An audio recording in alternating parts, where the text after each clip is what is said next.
Hi, everybody. Just getting everybody logged on. Good morning or afternoon or whatever it is. Happy Wednesday. Is everybody on here? Can you guys hear me out there? Of course. All right, perfect. I'm letting people in. We're still getting things rocking and rolling. I'm sure people have questions. I'm getting a lot of questions regarding Measure H in Pasadena. Here's what I could tell you. It isn't finalized yet.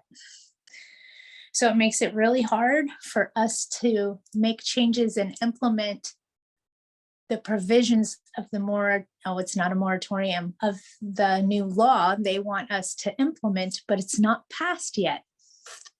So it's kind of this weird conundrum. How can you ask us to make all these mandatory changes by a drop dead date and the law didn't pass yet?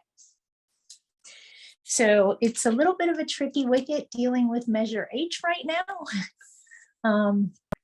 Erring on the side of caution is always a much better business practice. I plan on coming back to you after next week with more information regarding Measure H, just not this week. Lots of moving pieces, lots of moving parts going on. Does anybody have questions for me? They got to be good questions, not bad ones. I'm just kidding. I have a question. Sure. Look, I read the different websites about surveillance cameras. One place they say you should not put a camera is inside areas like laundry room. And on the other hand, people have lost their clothing due to theft in the laundry room. Is it an okay business to leave the cameras, surveillance camera in the laundry room? Is it an invasion of privacy? And you know why? Because people are underwear and stuff like that. So what is the right way of doing things? Put it outside of the laundry room. So it's not in the laundry room looking at people's underwear, because that's just wrong. But if it's just surveying the comings and goings of people, like at the entryway, that makes more sense. But the problem is that if someone comes in and steals someone else's clothes, then you won't see anything. What do you do about that? That's not your problem. If someone comes in and steals someone's clothes, they would contact their renter's insurance or file a police report, not contact your landlord. Okay, Patty, thank you. I'm trying here. I'm really trying. I get what you're saying.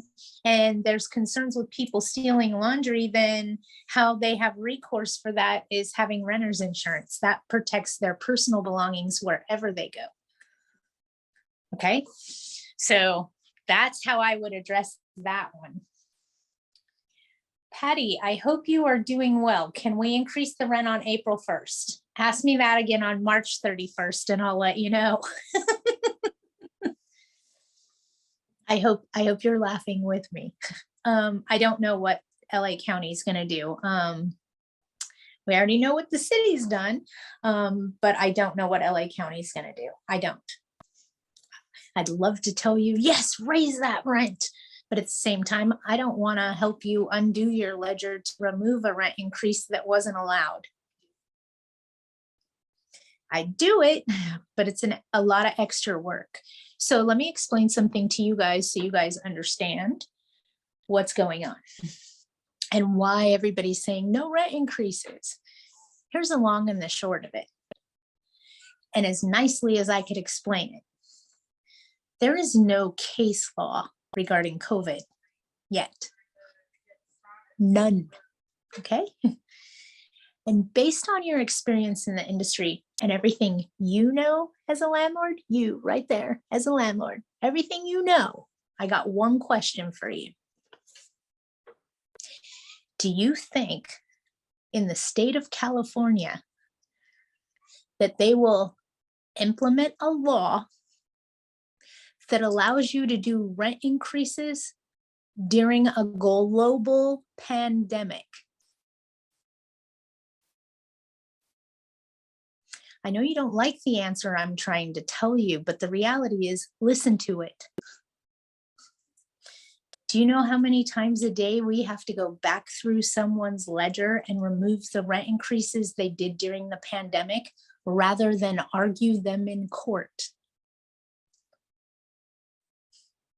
Does that make sense? So if you find yourself in an eviction and your attorney says you need to go back and remove all the rent increases, that would be the why behind it. There's no case law. And based on all the information and the way they rule on courts on laws in California, do you think they're going to side with us regarding a rent increase? Just saying. You probably can answer that question much better than I can. Don't be in a hurry to do that rent increase. I know that we're all banking on them because we haven't been able to do them for so long, but don't put all your eggs in that basket, okay? I wouldn't be shocked if they do another no rent increase in LA County. I wouldn't be shocked. I'll leave my statement at that. It's better that you err on the side of caution so that you're not implementing things that you have to work harder to reverse. I hope that makes sense. Pasadena, if a tenant volunteers to vacate, yay, and the owner is willing to pay a relocation assistance, is there still a lot of paperwork that needs to be submitted to the city, or can an agreement between the parties? The tenant just used the word voluntary move out in the letter provided and notarized. If the tenant says, I'm going to move out, I'm getting married, I have a new job, life is happening to me, and I want to move out,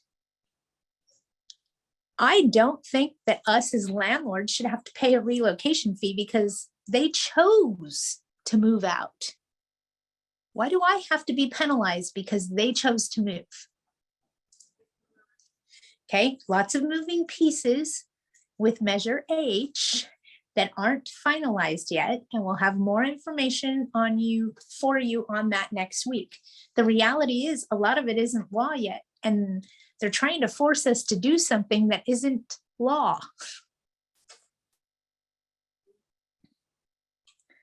Okay, I just saw a blast from the past, you guys. The owner offered cash and the tenant accepted it. Then it's a cash for keys agreement. Understand? Then it's just cash for keys. Patty, if the tenant says voluntarily I'm moving out and still receives money but puts that word inside that agreement, would that make any difference, Patty? Well, let me ask you a question. If I'm voluntarily vacating your unit, I'm giving you a written letter saying that I intend to vacate the property located on such and such date. That's it. The tenant is giving you written notice they intend to vacate. Hey, Patty, can you hear me? I can. Yeah, that was my question in Pasadena.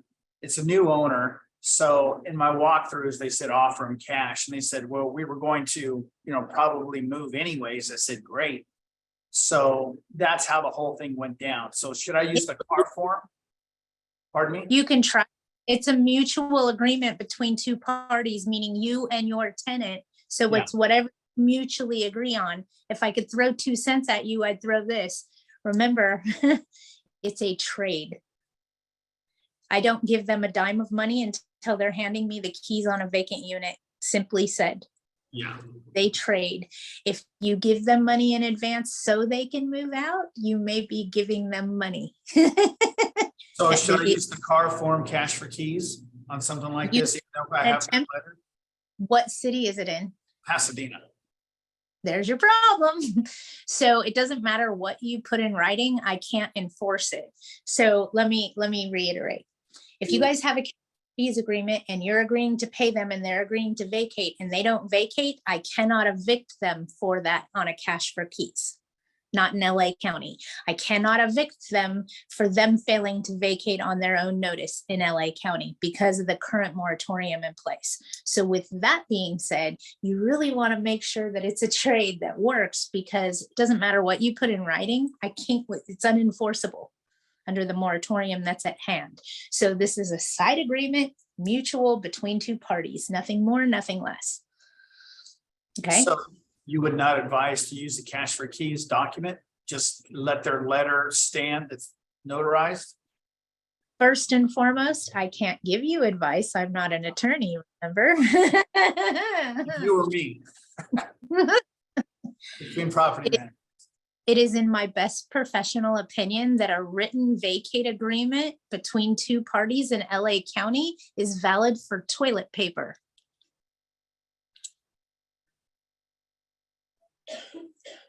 All right. If I can't use it to evict them, it's trash, right?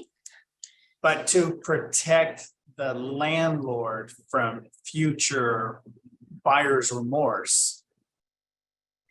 Then I would ask the tenant to put in writing that they vacated the premises and have no further interest in the property listed above. No further interest in the property listed at, and full address with the zip code. No further interest. Does that mean they can't sue you in small claims? They can sue for anything. But if they have no further interest, it would be a hard argument to have. That sounds good. Dang. No problem. I see more questions coming through, so let me see if I can't grab them. The owner offered cash for keys, tenant affected, car form cash for keys. Yeah, that'll work, because I don't know of anything that's enforceable under LA County right now as a voluntary vacate agreement under the current legislation. One of our tenants in a commercial property has subleased. This person's employee brings his service American Bulldog to work. Sorry, I don't know where I got pit out of that. This was unauthorized by us. Tracy. Yes. I'm going to keep this. You're probably not going to like me for this. Your tenant has a wheelchair. No. Yes, your tenant has a Oh, wheelchair. okay. Gotcha. Okay. That's how I want you to address the service animal. It's an assistive device for a disabled person. They have a note from a doctor saying so. They don't. They don't have any note from a doctor saying that that's an Nope. emotional support animal, Nope. therapy animal. So it's self-declared. Uh-huh. Well, no, they have a certificate, but it doesn't, I can't tell if it's authentic. There is no such thing. Ah, There is okay. no national registry for emotional support animals or service animals. There is no database for animals, therapy animals, emotional support animals. So let's talk about them very quickly, just so everybody's on the same page. And I'm letting people in, so bear with me. When it comes to emotional support animal, therapy animal, service animal, they all fall under the same guidelines. So call them an animal. They're not a pet. Okay. Difference is animal and pet. An animal is a wheelchair. It's an assistive device for a disabled person, simply said.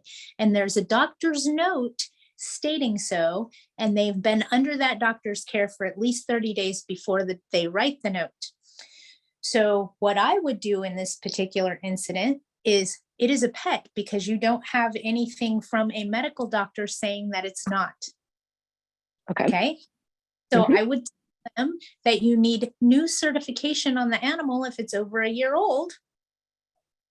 Ed, God love him, is putting in pet screening in here because there's a program out there that helps you screen the BS from the legitimate stuff.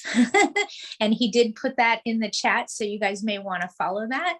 But you guys got to be really careful about what you're poking. And this is how I'm going to explain it to you, so I hope it clicks and makes sense. If it's an assistive device for a disabled person like a wheelchair, we're not going to ask a lot of questions. Hey, I can't help to see that you use a wheelchair. Why is it that you use a wheelchair? We're not going to ask them that. So don't ask them if they have an emotional support animal. It's the same governing party. And if you think it's fair housing, you're sadly mistaken. It is this much fair housing because they just want to make sure that you're not discriminating. It's a very small amount. It's ADA law. Ugh. ADA, the American Disabilities Act. That's who you're poking in the eye. So think about it. Start poking, okay? If you put it in the context of it's a wheelchair and ask yourself the question you're about to ask, chances are you're able to answer your own question. Can we charge additional deposits for someone with a wheelchair? No. Can we charge rent because someone uses a wheelchair? No. Can we have special rules for somebody that's disabled and uses a wheelchair? No. The same thing applies for an emotional support animal. Make sense? So we all have a lot of questions regarding emotional support animals versus pets. We do. I do too. But if you put it in the context of a wheelchair, the chances are you're going to be able to answer your own question. And that's just my little trick to you to help you understand. I know it's garbage, okay? I know it is, but we don't want to poke ADA in the eye with a sharp stick, okay? So we want to err on the side of caution and be careful when it comes to ESA, emotional support animals. Ed put in petscreening.com, works great. It's free for support animals, but they do charge for pets. Ha! So there is a company out there helping us figure all this out. Beautiful. There is some new law regarding emotional support animals. If you're in LA County, don't research it. It's too easy for them to say that the new law could be retaliation linked to the COVID pandemic. So if you're in LA County, don't research the new ADA or emotional support animal laws stating that they have to have a letter from a doctor. The doctor has to be seeing the patient for at least 30 days before they write the letter. If they don't, then there could be fraudulent fines against the tenant and against the medical provider. But we don't want to poke them in the eye if we're in LA County because they could link it to COVID and then that's going to be really bad for you. So don't be poking in the eye right now in LA County, okay? Patty, any doctor, including a GP, is okay, or it has to be a psychiatrist to write It an could be emotion?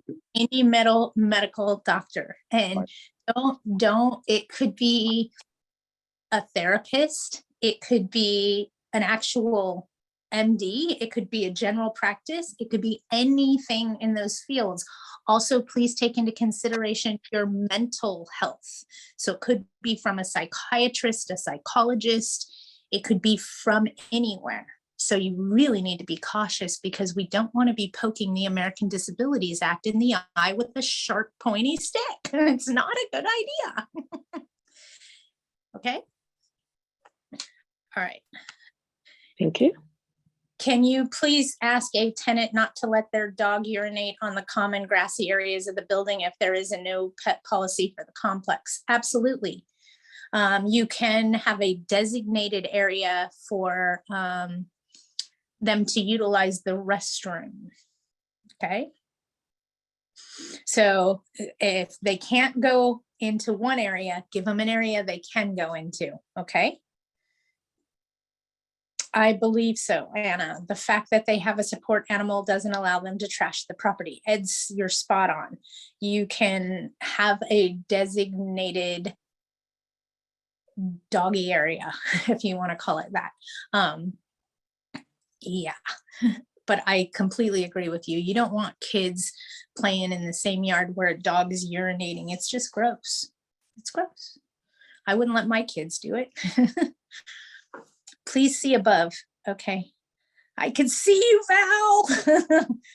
I don't see your above. I'm going backwards though. I found you, Val. If I send a rent increase in Kern County, I believe you recommend sending it via certified letter. However, sometimes these come back to me unclaimed. No one wants a certified letter. I usually just send regular mail as well as text or email them a heads up, but I want to start doing it the right way. What's the big deal about certified, and what if they refuse delivery? Certified is required when you are terminating tenancy or increasing rents. And I would let the tenant know. By personal service, I'm also going to send them a copy certified mail, even if I hand it to them. So if you post it, you're going to send it certified mail. And I just call them and tell them, hey, I'm posting a rent increase notice today. You're also going to get one certified in the mail. But the reality is, Val, they don't sign for certified mail for the same damn reason you don't. No joke. You won't sign for certified mail either because it usually means you're getting sued.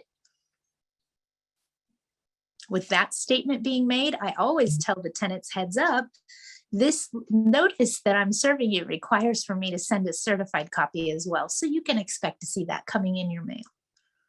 And a lot of times tenants get confused. Hey, I got the notice on the door, but then I got a copy in the mail too a couple days later. What's up with that? It's what we're required to do by law. We're required to serve you and mail you a copy.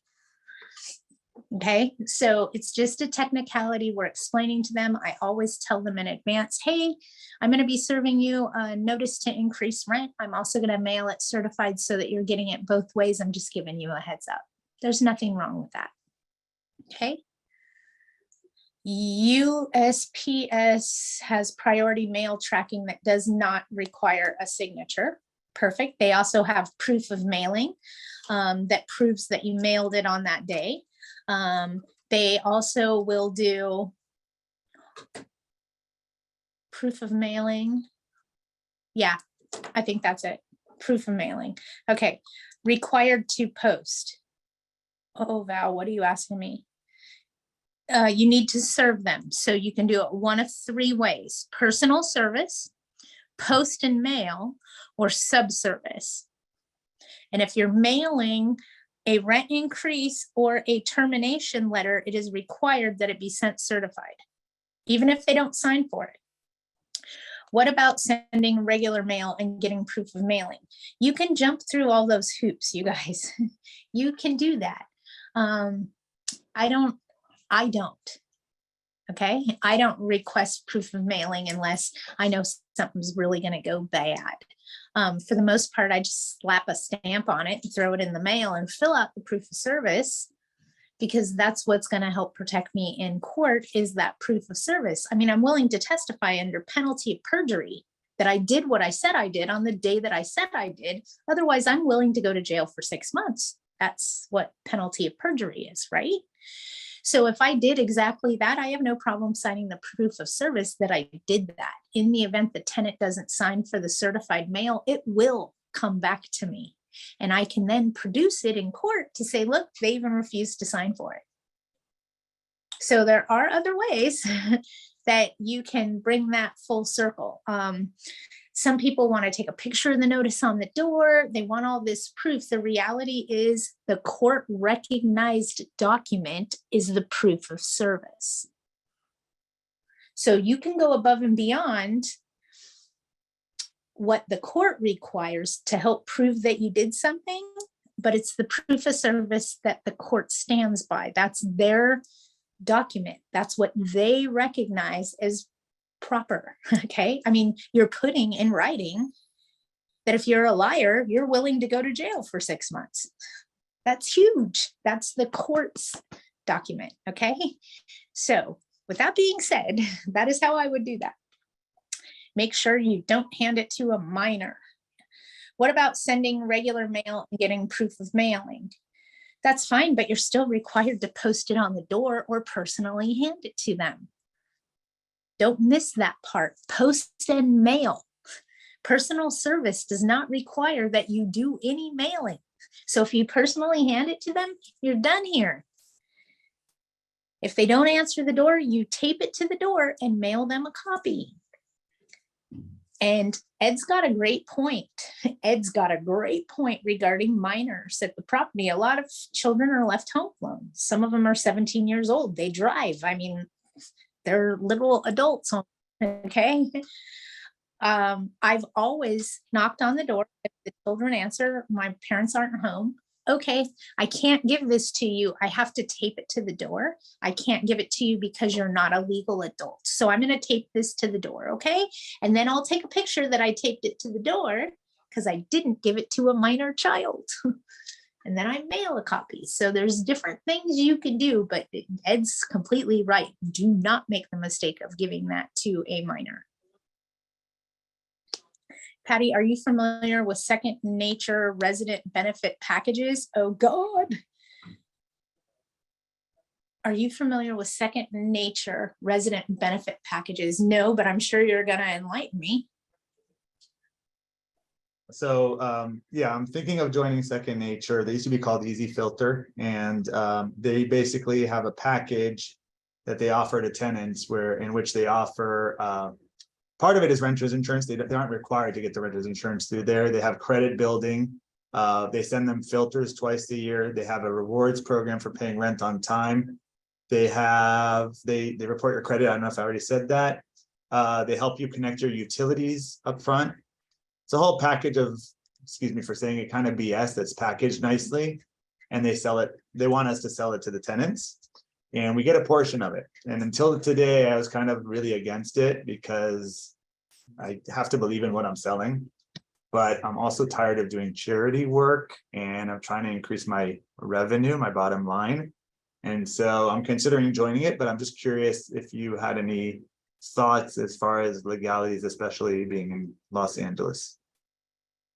I have a big one that is standing in my face, screaming at me at the top of my lungs. Okay. And that one is credit reporting.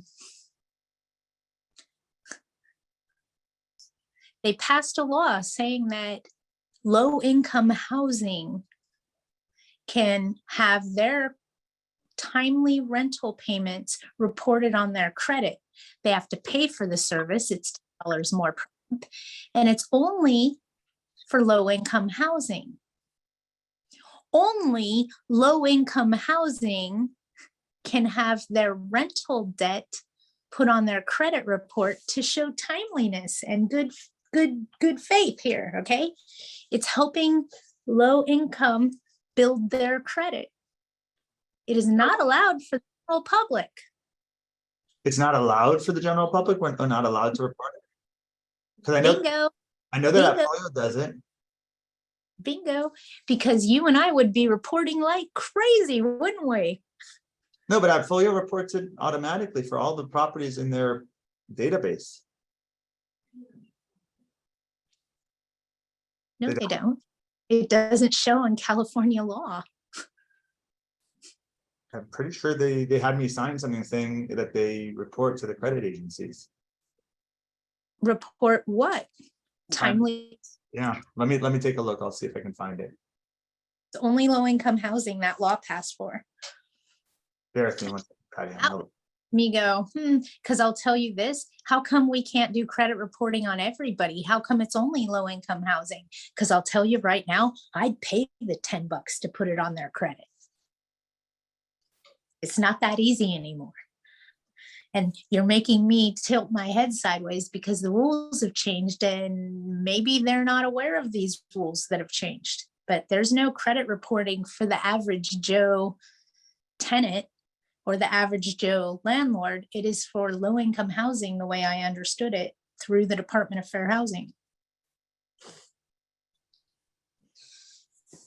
So yeah, let's look into that, Ed, because I smell bullshit. Just saying. I do have a whole 8-page document that Appfolio's it's reporting to Experian. Can I forward this to you? Yeah, forward that to me and I'll have a look at it, because I don't believe so. They can only do it on low-income housing. Okay. Because let's face it, you and I would be blowing up people's credit reports like nobody's business if we had the power to say they were late, they were delinquent, they didn't pay. I mean, isn't that what we all want as landlords, is to be able to see somebody's credit worthiness? And isn't that what they're trying to hide from us by changing all these laws and taking away all these provisions? I mean, they're pretty much trying to make it so they're a walking, breathing person. They meet your criteria. That's what they're trying to change it to, in my opinion. If they're breathing, they qualify. Is that going to put us all out of business? Because No, I'm not saying that. I'm not saying that at all. Okay. I'm not, but yeah. If you really think about it, if it was that easy to put things on people's credit reports, why wouldn't we be doing that every time somebody was delinquent? It doesn't show on their credit reports. And if that is the case, then I want to see where your current tenant paid their rent for the past 12 months. Show me on their credit report, because I'm pretty sure that's not happening. Does that make sense to you, Ed? it does. Again, I'm reading here the document I have from portfolio, and it says it has the following. It says, what's in it for my residents? It says, by incorporating only positive rent payment data within the Experian credit report, Experian is providing unique opportunity to consumers to establish or rebuild credit through timely rent payment. This includes homeowners now renting after a foreclosure or on a short sale, as well as non-credit active and cash-based consumers. The first 5 words tell you everything. Only positive rent payment data. So it's just for positive, so they don't report negative. Why bother? Why bother? Well, I fully offers it as a free service, and it encourages hopefully tenants to pay on time. But Second Nature is selling this, so you know. But you understand what I'm trying to say to you in a nice, sweet way. Yeah. At what expense? Yeah. Okay. Ed, there's a program I'm aware of that will report positive and negative. Anthony Ty is telling. Okay. I'm just letting. Anthony, feel free. Oh, he's gonna DM you. Okay, there you go. Yeah. I'd be very cautious with what they're putting on credit reports, because you and I both know, if you've ran a credit report recently, I know you have. Have you seen any landlord tenant debt on there in a positive manner? I have not In how long? ever. I don't think I've ever seen that. Exactly. So what are they selling you? It doesn't exist. Interesting. So Yeah, you're saying that Appfolio, the billion-dollar company, is lying to me? There's something that doesn't make sense there, Ed. That's all I'm saying. You Okay. and I both ran credit very recently. You and I can both confer that there is no landlord tenant debt that shows on a credit report, correct? Right. Okay. So what are they reporting? Actually, hold on one second, Patty. Let me look at credit that I recently ran. 1 second here. In here. What is that? I'm trying here. Yeah. Hold on 1 second. I'm trying to look at something really quick. Give me a second. From what I understand on legislation that passed, and I believe it passed in 2021, was that only low-income housing could pay to have it added to their credit report. And at that time, the monthly fee to do it was $10 a month. And you could do that and then report it to them as good paying, but you can't do it in the reverse. You can't turn around and put it negative when they stop paying you, only when they do it. So I looking at a report right now. It has a section called rent payment history. This one's zeroed out, but let me see if there's any others. 1 second. Okay, see, that's what I'm thinking, because the eviction masking law passed in January 1st of 2017. For those of you that aren't aware, evictions no longer show on tenants' credit reports unless the landlord prevails in the lawsuit within the first 60 days of case filing. Wait, what does that mean? That means that the tenant that leaves in the middle of the night because you're evicting them and just moves out, they have an eviction on their credit. And the people that rake you over the coals and ask for a trial by jury and do all that other stuff, their record's sealed and nobody can see that they've ever been evicted. Okay, that's the eviction masking law. Later that year, in August of 2017, is when they passed the law on consumer debt reports that landlord-tenant debt will no longer show on tenants' credit reports. Okay, everybody understands that, right? Okay, just making sure. Can I have a birds support animals? Can you have birds? I think what you're asking me, Roadrunner, is can you have a bird as a support animal? If it's okay with Federal Fish and Wildlife and the Federal Game Commission and local animal control, then it's allowed. Example, if it's a snake, a lizard, a fish, and a miniature donkey, it's gonna be fine as long as you live in a place that allows livestock.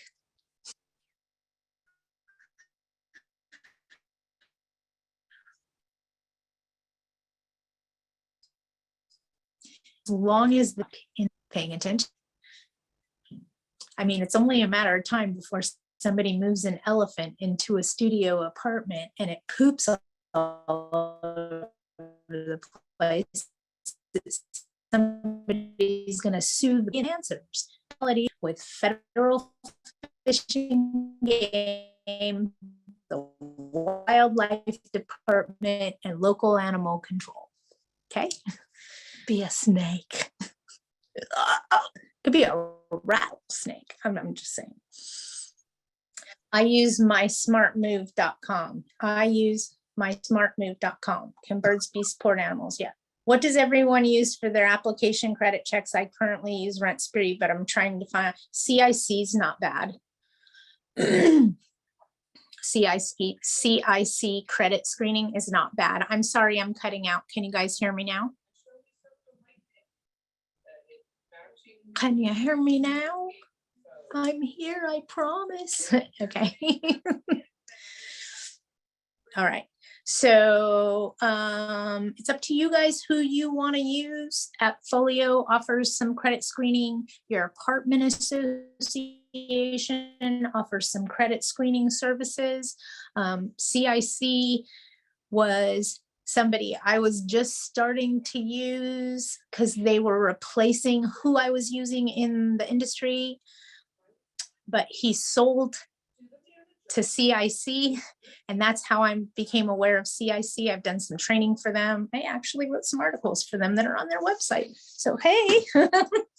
But yeah, there's lots of screening places out there. The reality is, look at their current payments and debts. That's what I could tell you. Are they paying their bills right now? Right now, because that's what matters right now. Life could have happened to them a year ago. They could have went through a nasty divorce and now they picked themselves up and they're running forward. So anything can happen at any time, even to the most qualified applicant you pick. Life happens to humans on a daily basis, just saying.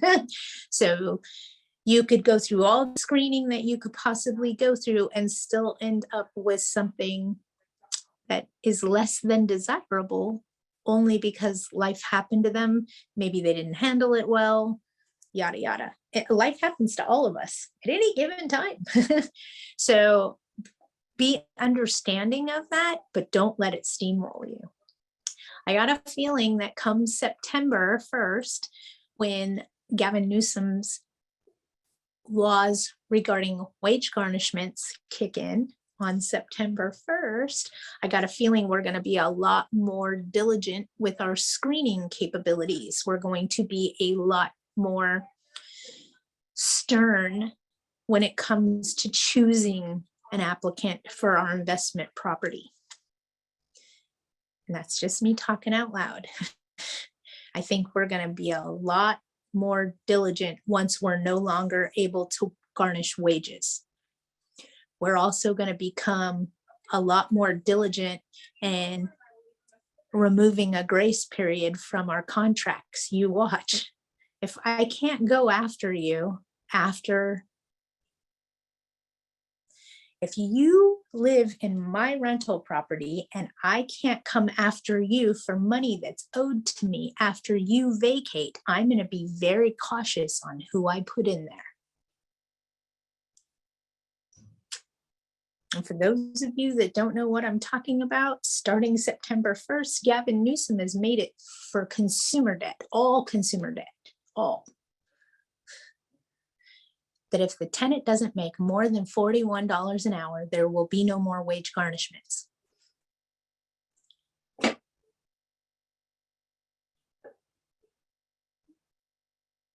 I don't like it.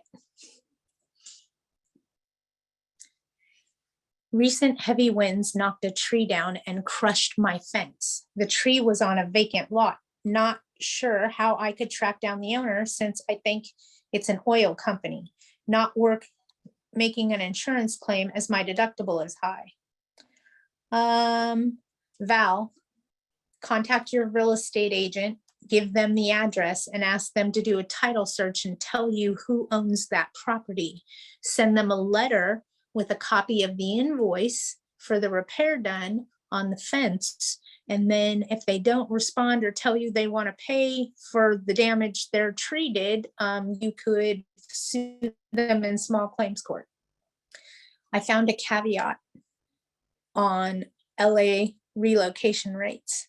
There is 1 month rent if you own 4 or more units, plus a single family resident, if I understand correctly. I found a caveat on LA relocation rates. Is this the city of LA or the county of LA? I think There it's is the a city, for Patty. It's for what? The city of LA. They Okay, have it. I'll email it to there's you, or maybe you a can look at it.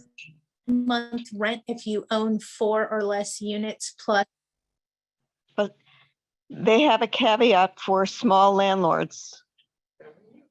On real, hello? Hello? Hang on, Hello? I can't hear you at all. Patty? It's just a bad I'm connection. Just give sorry. me a second. Okay, Okay. try again, Arlene. Sorry, I was curious about the relocation fees we had been talking about a couple of weeks ago, and I just happened to pull something up. And, if you're less than 3 years, or if the resident's been there more than 3 years, and if they're disabled and other things, but then there's an extra section there that says small landlords, and they consider a small landlord somebody who has 4 units or less plus a single family. And if so, the relocation fee is only 1 month's rent. Nice. I So was I'll unaware of that. You'll have to send me I'll that. email it to Found you. it and I'll have email the it to you. attorney. Okay, perfect. I'll have the attorneys look at it and we'll have them tell us what that all means, because I speak this much. Well, I shouldn't lie. I speak about this much of LABS, Mhm. but I don't speak this much about this much. I'm more than this much though. But yeah, I want to look into that and make sure that we're all on the same page, reading the same book. Yeah, because I had never seen that before. Yeah. And lots of changes. Just Cause is now permanent in LA. Mhm. You mean I can't say I want my house back just because I want my house back? Yeah. I got nothing. Don't expect me to say because I want to, but we'll see what happens. We'll see what happens with Measure H, because I'm watching that like a hawk. Because how can you implement something when it's not finalized? It's not even signed off on yet, and they want us to implement it. Wait, what? Let's think about that. Other things that I foresee coming about, stay on your higher security deposits for anybody new moving in. that still has not fallen off what's pending in legislation right now. So what they're trying to do, just so everybody's on the same page, reading the same book, is they're trying to stop us from taking anything over 1 month's rent as a security deposit, period.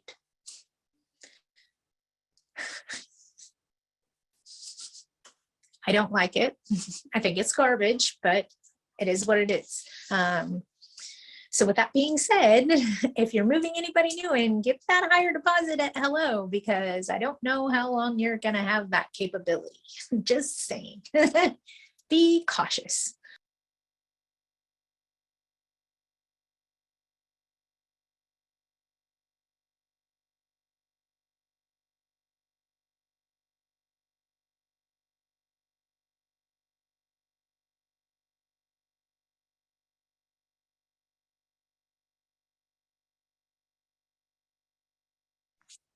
That was really odd. All of a sudden I disappeared and then I came right back. And you guys are all still here, right? Because I can see you sitting there. Can you hear me? Yes, magic. Let me conjure up my little next magic trick. I'm kidding. Thanks, you guys. I know I'm a goofball. All right, anybody have anything that they want to talk about? We got about 15 more minutes. Anything that we need to discuss? I'm still getting a lot of questions regarding United Way and rent relief and rental assistance in Riverside County and in San Bernardino counties. Please take note, that is not a requirement, just so you know. And I'm going to tell you guys something. Please pay attention. Okay? For those of us that haven't got a lot of rent and we're in dire straits or close to it because of the pandemic, I need you to understand something. The government is offering you up to $30,000 per household for landlords that are in need of rental assistance because their tenant is not paying them.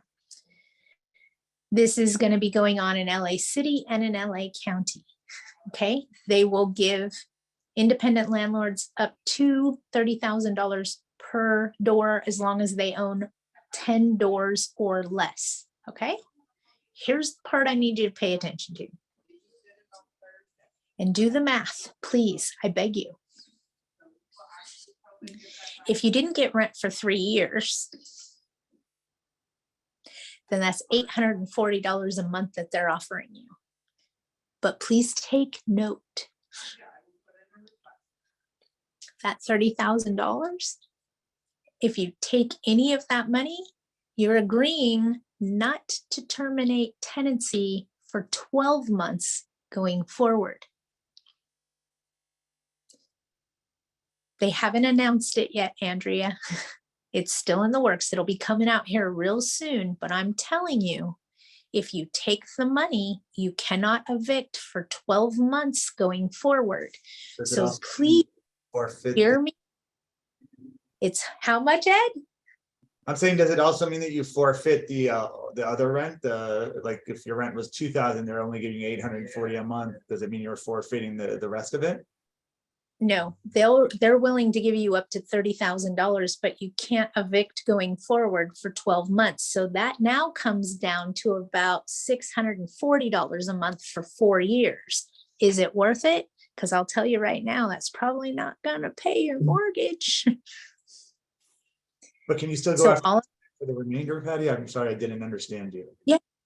Yes. You could still go after the tenant for the remainder. Okay. But if they don't make $41 an hour or more, you can't get a wage garnishment. What are you chasing? Find a good CPA that tells you how to write it off on your taxes, okay? Much better chances going that direction. Okay. Don't shoot the messenger. Don't shoot the messenger. I'm afraid to ask. Everything is against us. Oh, come on, Ed. Not everything. Val, I thought I saw something back come back from you, but maybe I didn't. I don't know what happened. Remember, I disappeared and came back. It was my vanishing act. I came back thinner. I'm kidding. We'd all be trying to disappear by lunch. All right, if nobody else has anything else, I will see you guys next. I plan to have some updated information for you in regards to Measure H by then. Oh, we got something else. G. Jones, what you got? Have you heard of self-defense classes for landlords? No, but I strongly and highly recommend that you do regarding self-defense. Let me tell you. I'm really tall, so I'm not afraid of anybody. And don't tell on me. I'm 4'8". And when I come banging on your door for your rent or to do a sheriff lockout, people laugh at me because I'm this big, but I got a really big mouth. I strongly suggest and highly recommend that you take some self-defense trainings, that you're aware of situational awareness. That's even bigger and better in the world that we live in today. A lot of your local law enforcement agencies teach crime-free housing training. That's how you get training on situational awareness, what to do in the event of an active shooter scenario, run, hide, fight, right? There's whole generations that missed this valuable training because some of us are out of school nowadays, so they don't teach us stop, drop, and roll anymore, okay? They don't teach how to deal with active shooter training unless we sign up for it.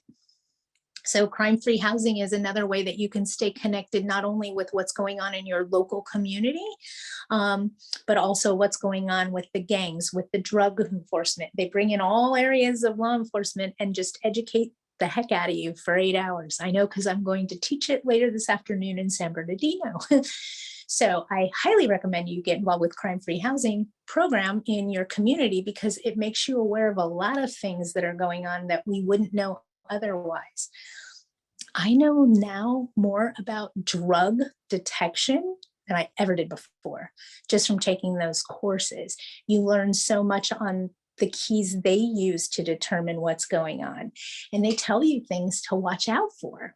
So remember back in the day, you know, before COVID, how we used to know who was doing drugs in a unit because of the comings and goings of those people? Nowadays, that's not drugs. For the most part, it's probably human trafficking. If they're going in, staying a short amount of time, leaving again, 9 times out of 10 now, it's not drugs. It's worse. Okay? I'll leave my statement at that, but I highly recommend you guys all get involved with crime-free housing through your local law enforcement agency. They're offering these programs and they're great. They put all under one roof, your code enforcement officers, an attorney to help you answer questions, somebody like me that gives you a better business practice. And then you get to learn about all other things that are going on in your community through that program. It's superb. I'll leave my statement at that. From Val, since my rentals are in Kern, and can I raise rents? Yes, yes. Since I believe there may be a statewide restriction on rent raises in the near future. I don't know that they could put on the whole state unless they do another moratorium or we have another pandemic. It could happen. But if you can raise rent, if you're outside of LA County, raise your rents now. If you haven't done so since the pandemic, it's time. One increase annually, nothing over 10%. Remember, you guys don't look good in orange, okay? Nothing over 10%. That law passed, it's called price gouging during a state of emergency. It passed in 2016, and we have been in a state of emergency since it passed, with the exception of the month of September of 2022. We've always been in a state of emergency. Fire, flood, drought.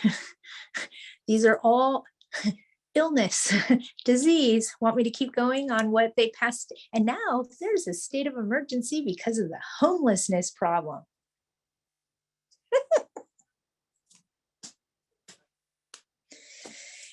Game over. All right.